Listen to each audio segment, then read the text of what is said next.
ओम नमो नारायण। आज हम सुनने जा रहे हैं शुक्रवार व्रत कथा। सृष्टि के सभी प्राणियों का कल्याण करने वाले शंकर भगवान के पुत्र श्री गणेश महाराज और माता रिद्धि सिद्धि की पुत्री संतोषी माता विश्व का सभी उपासक स्त्री पुरुषों का कल्याण करती है। अपना व्रत करने तथा कथा सुनने वाले स्त्री पुरुषों के धन संपत्ति से भंडार भरकर संतोषी माता उन्हें पृथ्वी लोक के सबसे बड़े सुख यानी संतोष धन से आनंदित करती है। व्यवसाय में दिन दूना और रात चौगुना लाभ होता है। शोक विपत्ति नष्ट होती है और मनुष्य चिंता मुक्त होकर जीवन यापन करता है। संतोषी माता की विधिवत व्रत करने, गुड़ और चने का प्रसाद ग्रहण करने से कन्याओं को सुयोग्य वर मिलता है। स्त्रियां सदा सुहागिन रहती है। निसंतानों को पुत्र की प्राप्ति होती है। जीवन में सभी मनोकामनाएं संतोषी माता के व्रत से पूरी होती है। बोलो संतोषी माता की जय। संतोषी माता का व्रत शुक्रवार को किया जाता है। शुक्रवार को सूर्य उदय से पूर्व उठकर स्नान आदि करके मंदिर में जाकर संतोषी माता की पूजा करें। पूजा के समय एक कलश में ताजा स्वच्छ जल भरकर रखें। उस कलश पर एक पात्र रखें और उस पात्र में गुड़ और चने भरकर रखें। घी का दीपक जलाकर संतोषी माता की कथा सुने या स्वयं पुस्तक पढ़कर उपस्थित भक्त जनों को व्रत कथा सुनाए। संतोषी माता की व्रत कथा को सुनते अथवा दूसरे को सुनाते समय गुड़ और भुने हुए चने हाथ में रखें। व्रत कथा समाप्त होने पर संतोषी माता की जय बोलकर उठे और हाथ में लिए हुए गुड़ और चने गाय को खिलाए। कलश पर रखे गए पात्र के गुण और चने को प्रसाद के रूप में उपस्थित सभी स्त्री पुरुषों और बच्चों को बांट दे। कलश के जल को घर के कोने कोने में छिड़ककर घर को पवित्र करे। शेष बचे हुए जल को तुलसी जी के पौधे में डाल दे। संतोषी माता के व्रत में खटाई का किसी भी रूप में प्रयोग नहीं करना चाहिए। संतोषी माता के प्रसाद के लिए ₹1.25 के गुण और चने बहुत होते हैं, क्योंकि संतोषी माता अपने भक्तों के ₹1.25 के गुण और चने के प्रसाद को बहुत पसंद करती है। संतोषी माता भक्तों की मनोकामना को बहुत महत्व देती है। सच्चे हृदय से व्रत करने वाला स्त्री पुरुष की मनोकामनाएं संतोषी माता बहुत जल्दी पूरी करती है। उद्यापन विधि। संतोषी माता की अनुकंपा से जब व्रत करने वाले स्त्री पुरुष की मनोकामनाएं पूरी हो जाए तो उसे व्रत का उद्यापन करना चाहिए। उद्यापन में 2.5 सेर गेहूं के आटे को पूड़ी, हलवा, खीर व चने का साग बनाएं। किसी भी वस्तु में खटाई का प्रयोग ना करें। उद्यापन के दिन विधिवत घी का दीपक जलाकर संतोषी माता की पूजा करें। फिर आरती के बाद सबको गुड़ और चने का प्रसाद बांटे। कलश में भरे जल को घर में छिड़ककर घर पवित्र करें।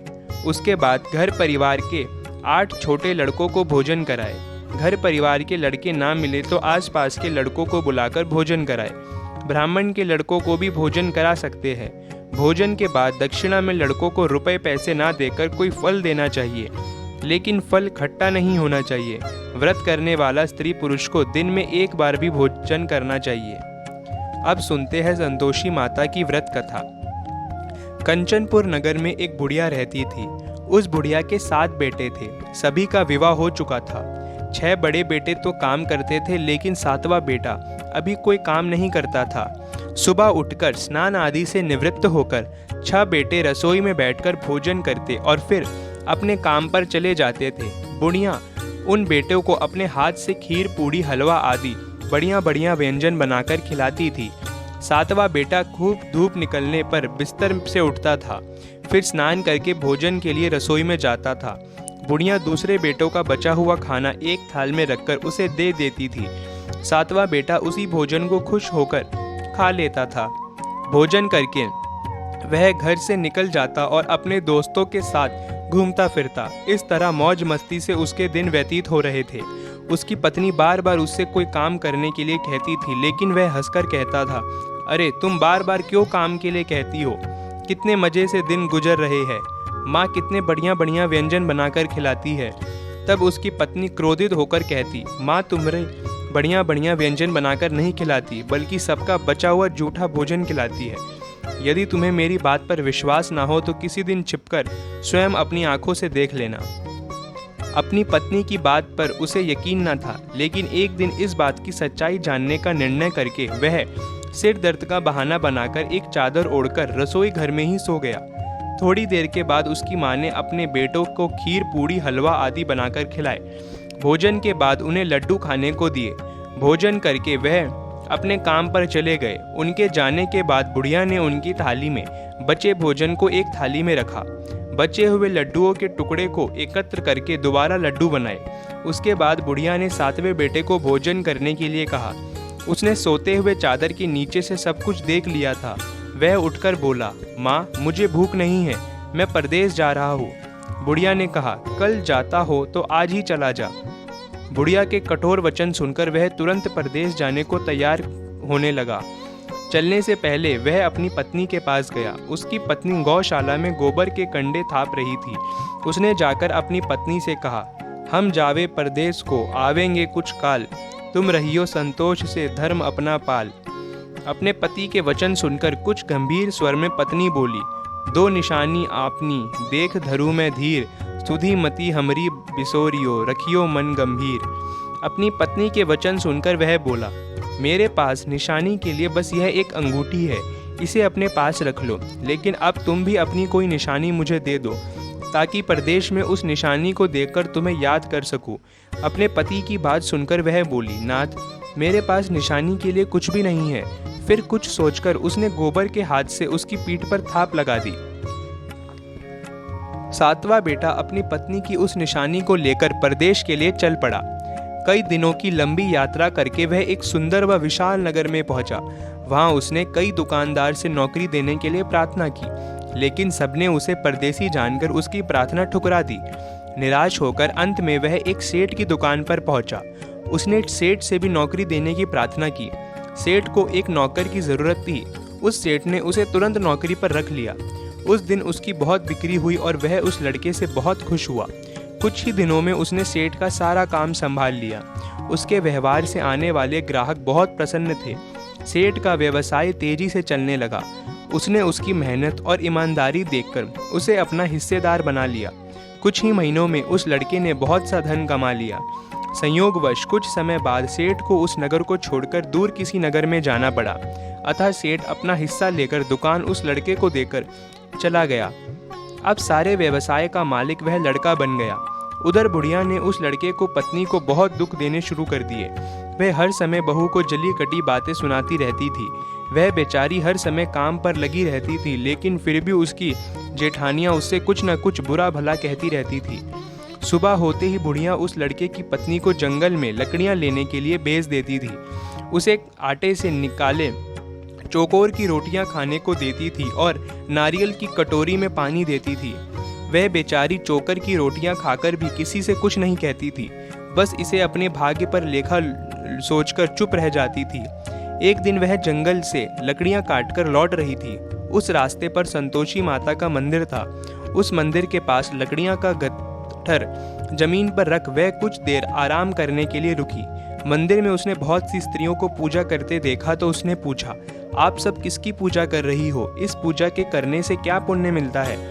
एक स्त्री ने उसे बताया, हम सब संतोषी माता का व्रत करके उनकी पूजा कर रही है। संतोषी माता की पूजा करने से धन संपत्ति से भंडार भर जाता है, निर्धनता दूर होती है, परिवार में सभी सुख शांति से रहते हैं, लड़कियां का शीघ्र विवाह होता है और उन्हें सुयोग्य वर मिलता है, व्यवसाय से लाभ होता है, निसंतान के घर में संतान होती है, पति अगर परदेश गया हो तो संतोषी माता की अनुकंपा से शीघ्र घर लौटता है, न्यायालय में कोई मुकदमा चल रहा हो तो उसमें जीत होती है, धन संपत्ति में बढ़ोतरी होती है, पारिवारिक कलेश नष्ट होता है, व्रत करने वाले स्त्री पुरुषों को संतोष मिलता है, सभी मनोकामनाएं पूरी होती है। स्त्रियों से संतोषी माता के व्रत के बारे में इतना सुनकर उसने व्रत करने की विधि भी पूछी। तब एक बूढ़ी स्त्री ने उसे बताया, संतोषी माता का व्रत करके गुड़ और चने का प्रसाद बांटकर स्वयं भी प्रसाद ग्रहण करना कभी नहीं भूलना। संतोषी माता गुड़ और चने से की गई पूजा से प्रसन्न होती है। संतोषी माता का व्रत शुक्रवार को ही किया जाता है। शुक्रवार को सूर्य उदय से पहले उठकर स्नान आदि से निवृत्त होकर संतोषी माता का व्रत के मंदिर में जाकर पूजा करके व्रत की कथा सुननी चाहिए। मंदिर में ना जा सको तो घर के किसी कमरे में संतोषी माता की मूर्ति या चित्र रखकर छोटा सा मंदिर बनाकर पूजा करनी चाहिए। व्रत करने वाले को उस दिन कोई भी खट्टी चीज़ या खट्टा फल नहीं खाना चाहिए। घर में भी किसी को खट्टा चीज़ नहीं खाना चाहिए। संतोषी माता के व्रत के बारे में सभी बातें पूछकर 7वें बेटे की बहू ने मन में निश्चय किया, आज सारी लकड़ियाँ बेचकर गुड़ और चने खरीदकर आने वाले शुक्रवार को संतोषी माता की पूजा अवश्य करूँगी। उसी दिन उसने लकड़ियाँ बेचकर गुड़ और चने खरीदे। शुक्रवार को सूर्य उदय से पूर्व उठकर उसने स्नान आदि किया। फिर एक कलश में स्वच्छ व ताज़ा जल भरकर चने और गुड़ के साथ जंगल की ओर चल पड़ी। रास्ते में संतोषी माता के मंदिर में जाकर उसने संतोषी माता की विधिवत पूजा की और व्रत कथा सुनी। फिर संतोषी माता के चरणों में सिर रखकर प्रार्थना की, हे माता, मेरे कष्ट दूर करो, मैं हमेशा तुम्हारी पूजा करूंगी। मेरे पति परदेश में शुक्र लौट आए। संतोषी माता का स्मरण करते हुए उसने आसपास वालों को गुड़ और चने का प्रसाद बांटकर थोड़ा सा प्रसाद स्वयं भी ग्रहण किया। इस प्रकार 7वें बेटे की बहू ने हर शुक्रवार को संतोषी माता का विधिवत व्रत करना आरंभ कर दिया। दूसरे शुक्रवार को उसने व्रत किया तो उसके पास पति का पत्र आ गया। तीसरे शुक्रवार को पति का भेजा हुआ रुपया आ गया। इस पर घर के लोग इससे ईर्ष्या करने लगे। जेठानियाँ ताने देने लगी, अरे अब तो पति के पत्र आने लगे हैं, रुपया भी आने लगा है। घर के बच्चे भी बार बार कहने लगे, अब तो चाची के पास रुपया आने लगा है, अब तो वह किसी से सीधे मुंह बात भी नहीं करेगी। वह बेचारी सबके ताने सुनकर चुप रह जाती थी। वह हर शुक्रवार को संतोषी माता के मंदिर में व्रत करने और कथा सुनने के बाद उनके चरणों में सिर रखकर प्रार्थना करती थी, हे माता, मैंने आपसे धन नहीं मांगा था, मैंने तो अपने पति के सुकुशल लौटने की प्रार्थना की थी। एक दिन उसकी प्रार्थना सुनकर संतोषी माता ने प्रसन्न होकर कहा, जा बेटी, तेरी मनोकामना पूरी होगी, तेरा पति शीघ्र ही घर लौटेगा। वह बेचारी संतोषी माता के वचन सुनकर खुशी खुशी घर लौटी। उधर 7वां बेटा दुकानदारी में इतना व्यस्त हो चुका था कि उसे पत्नी और घर का कोई स्मरण नहीं रहा था। दुकान के काम से उसे फुर्सत ही नहीं मिलती थी। संतोषी माता उस बेटे का इतने व्यस्तता देखकर बहुत परेशान हुई। तब बहुत सोचकर संतोषी माता ने उस बेटे को स्वप्न में दर्शन देकर कहा, धनी साहूकार सो रहा है या जाग रहा है? वह बोला, हे माता, मैं जाग नहीं रहा और सो भी नहीं रहा, आप मेरे लिए आज्ञा करें। संतोषी माता ने कहा, तूने परदेश में आकर इतना धन कमाया, पर क्या तुझे अपनी पत्नी का भी कुछ स्मरण नहीं है? उसने कहा, हे माता, मुझे अपनी पत्नी का तो स्मरण है, लेकिन इस दुकान से कहीं जाने का मुझे अवकाश ही नहीं मिलता है। अब देखो ना, सारा रुपया व्यवसाय में लगा हुआ है, जब तक सारा रुपया वापस नहीं आ जाता मैं अपने घर कैसे जा सकता हूँ? संतोषी माता ने कहा, कल सुबह उठकर संतोषी माता का नाम लेकर मंदिर में घी का दीपक जलाकर पूजा करना और फिर दुकान पर जाकर संतोषी माता के नाम का दीपक जलाकर प्रणाम करके काम शुरू करना। शाम होते होते उधार दिया धन लौट आएगा। इतना कहकर संतोषी माता उसके स्वप्न में अंतर्ध्यान हो गई। सुबह उठकर उसने अपने मित्रों से स्वप्न की बात कही। वे सब उसका मजाक उड़ाने लगे, लेकिन उसका मन नहीं माना। उसने संतोषी माता पर पूरा विश्वास करके मंदिर में जाकर घी का दीपक जलाया। दुकान पर भी दीपक जलाकर संतोषी माता का स्मरण करके काम शुरू किया। उस दिन संतोषी माता की अनुकंपा से सचमुच चमत्कार हो गया। उधार सामान ले गए लोग जल्दी जल्दी रुपया लौटाने आने लगे। देखते ही देखते रुपया का ढेर लग गया। शाम तक सारा धन लौट आया। दुकान का सारा सामान भी हाथों हाथ बिक गया। तब संतोषी माता को नमस्कार करके वह अपने घर लौटने की तैयारी करने लगा। उधर 7वें बेटे की पत्नी प्रतिदिन की तरह जंगल में लकड़ियां काटकर घर की ओर लौट रही थी। लकड़ियों का बाज अधिक होने के कारण उसने मंदिर के पास गट्ठर उतारकर मंदिर के चबूतरे पर बैठकर थोड़ा सा विश्राम किया। तभी उसे दूर से धूल उड़ती दिखाई दी। उसने संतोषी माता से पूछा, हे माता, आज यह धूल कैसे उड़ रही है? माँ ने प्रसन्न होते हुए कहा, आज तुझे तेरी पूजा का फल मिलेगा। तेरा पति परदेश से लौट रहा है, यह धूल उसके लौटने से उड़ रही है। अब तू इन लकड़ियों के 3 हिस्से कर, एक हिस्से नदी के किनारे रख, दूसरा हिस्सा मंदिर में रख दे और तीसरे हिस्से को सिर पर रखकर घर ले जा। तेरा पति लकड़ियां देखकर रुकेगा, लकड़ियां जलाकर भोजन बनाकर खाएगा और फिर घर जाएगा। तू घर पहुंचकर लकड़ियों का गट्ठर आंगन में डाल कर कहना, सासू जी लकड़ियां का गट्ठा ले आई हूँ, चौकार की रोटियां और नारियल की कटोरी में पानी दे दो। फिर पूछना, आज घर में कौन मेहमान आया है? संतोषी माता की बातें सुनकर वह खुश होती हुई घर की ओर चल पड़ी। कुछ देर बाद उसका पति वहां पहुंचा और लकड़ियों का ढेर देखकर उसने भोजन बनाकर खाया। फिर कुछ देर विश्राम करके घर पहुंचा। उधर बहू ने लकड़ियों का गट्ठर जमीन पर डालते हुए जोर से आवाज़ लगाई, सासू जी लकड़ियाँ ले लो, चोकर की रोटियां दे दो, नारियल की कटोरी में पानी दे दो। आज घर में कौन मेहमान आया है? यह सुनकर उसकी बुढ़िया सास बोली, बहू ऐसा क्यों कहती है? तेरा पति ही तो परदेश से आया है। नहा धोकर मीठी खीर खा, नए कपड़े पहनकर पति के पास बैठ। उसके पति ने कमरे की खिड़की से सब कुछ देखा और सुना। उसने कमरे से बाहर आकर भिखारी की तरह खड़ी अपनी पत्नी को देखकर कहा, माँ यह औरत कौन है? माँ ने कहा, बेटे ये तेरी बहू है। जब से तू परदेश गया है तभी से इसने ऐसा हाल बना रखा है। सारा दिन गांव में ऐसे ही जानवरों की तरह घूमती फिरती है, घर का कोई काम नहीं करती और नारियल की कटोरी में पानी मांग रही है। सातवां बेटा गंभीर होकर बोला, माँ मैंने इसकी सारी बातें स्वयं अपने कानों से सुनी हैं। मुझे बराबर वाले दूसरे घर की ताली दे दो, मैं उसी घर में रहूंगा। बुढ़िया माँ ने उस बेटे को दूसरे घर की ताली दे दी। वह अपनी पत्नी के साथ उस घर में आनंद से रहने लगा। उसके पास धन की कोई कमी न थी। उसने घर को महल जैसा सुंदर बना दिया। अगले शुक्रवार को उसकी पत्नी ने कहा, प्राणनाथ मैं संतोषी माता का व्रत करती हूँ। संतोषी माता की अनुकंपा से ही मेरे सब काम पूरे हुए हैं। अब मैं व्रत का उद्यापन करना चाहती हूँ। पति ने कहा, अवश्य उद्यापन करो, मैं उद्यापन के लिए सब सामान एकत्र करता हूँ। बहू ने अपनी जेठानियों के लड़कों को भोजन के लिए बुलाया। सभी जेठानियां उसकी धन संपत्ति और वैभव से ईर्ष्या करने लगी थी। जेठानियां ने अपने बच्चों को सिखा दिया कि तुम भोजन के समय खट्टी चीज़ें मांगना। वे नहीं चाहती थी कि उसका उद्यापन पूरा हो। संतोषी माता की पूजा के बाद जब बच्चों को भोजन के लिए कहा गया तो सब खटाई मांगने लगे। बहू ने कहा, खटाई किसी को नहीं मिलेगी। तब सभी बच्चे उससे पैसे मांगने लगे। बहू उनकी बुरी भावना के बारे में कुछ जानती नहीं थी। उसने बच्चे को पैसे दे दिए। बच्चे दौड़ते हुए बाजार में गए और इमली लेकर खाने लगे। बच्चों को पैसे देने और उसके इमली खाने से संतोषी माता क्रोधित हो गई। उनके प्रकोप से उसी समय राजा के सैनिक सातवें बेटे की दुकान पर पहुंचे और उसे पकड़कर ले गए। भोली बहू रोने लगी। जेठानियां ताने देने लगी, अरे बेमानी से कमाकर धन लाया था, इसलिए राजा के सैनिक पकड़कर ले गए। अब बंदी गृह में रहना पड़ेगा, साथ ही राजा सारा धन भी छीन लेगा। सातवें बेटे की बहू रोती हुई संतोषी माता के मंदिर गई और उनके चरणों में सिर रखकर प्रार्थना करने लगी, हे संतोषी माता, मुझसे कौन सी भूल हुई? आपने किस अपराध की इतनी बड़ी सजा दी है? संतोषी माता ने तुरंत प्रकट होकर कहा, बेटी तूने उद्यापन में बच्चों को पैसे देकर बहुत बड़ी भूल की है। उन पैसों से बच्चों ने खटाई खाकर तेरे व्रत को नष्ट किया है।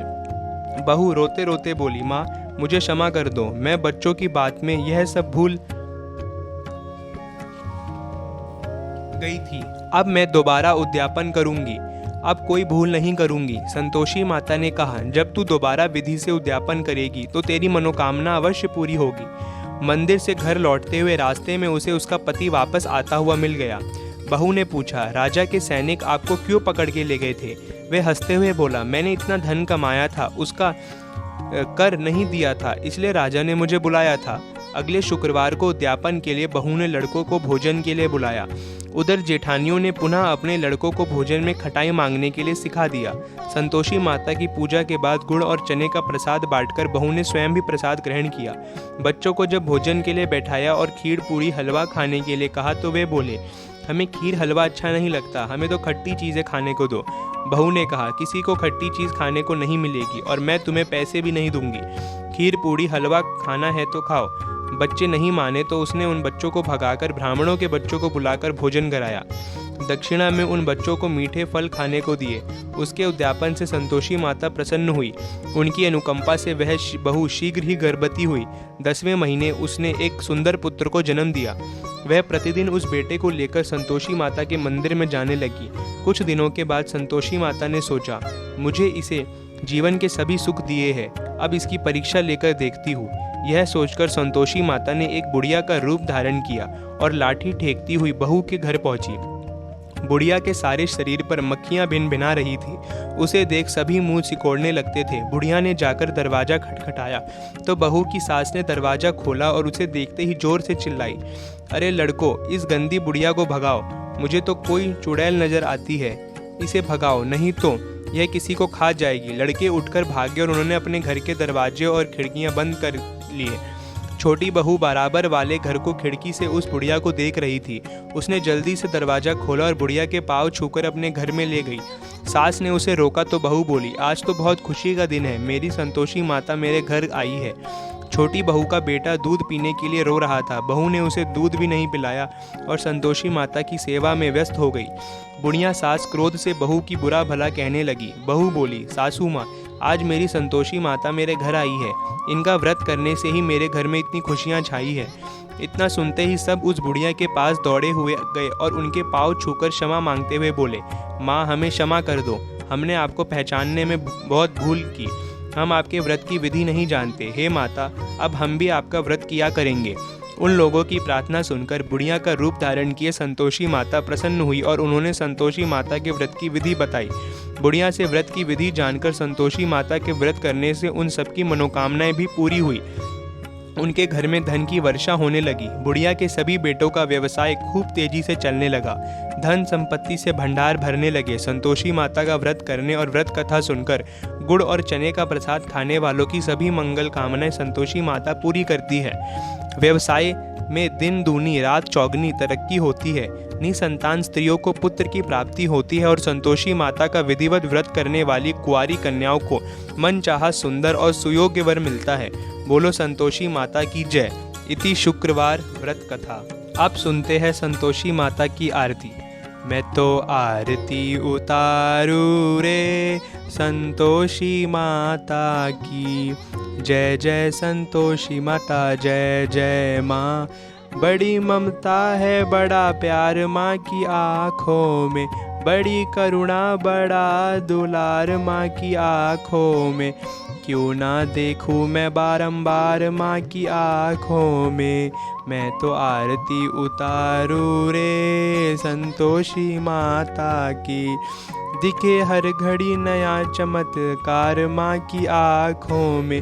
नित्य करूँ छम छम झुमा झुम माँ की आँखों में। झांकी निहारू रे संतोषी माता की, मैं तो आरती उतारू रे संतोषी माता की। जय जय संतोषी माता, जय जय माँ। सदा होती है जय जयकार माँ के मंदिर में, नित झांझर की हो भंकार माँ के मंदिर में। सदा मंजीरे करते पुकार माँ के मंदिर में, दिखे हर घड़ी नया चमत्कार माँ के मंदिर में। मैं तो आरती उतारू रे संतोषी माता की। दीप धरू धूप धरू प्रेम सहित भक्ति करूं, जीवन सुधारू रे माता की। मैं तो आरती उतारू रे संतोषी माता की। जय जय संतोषी माता, जय जय माँ।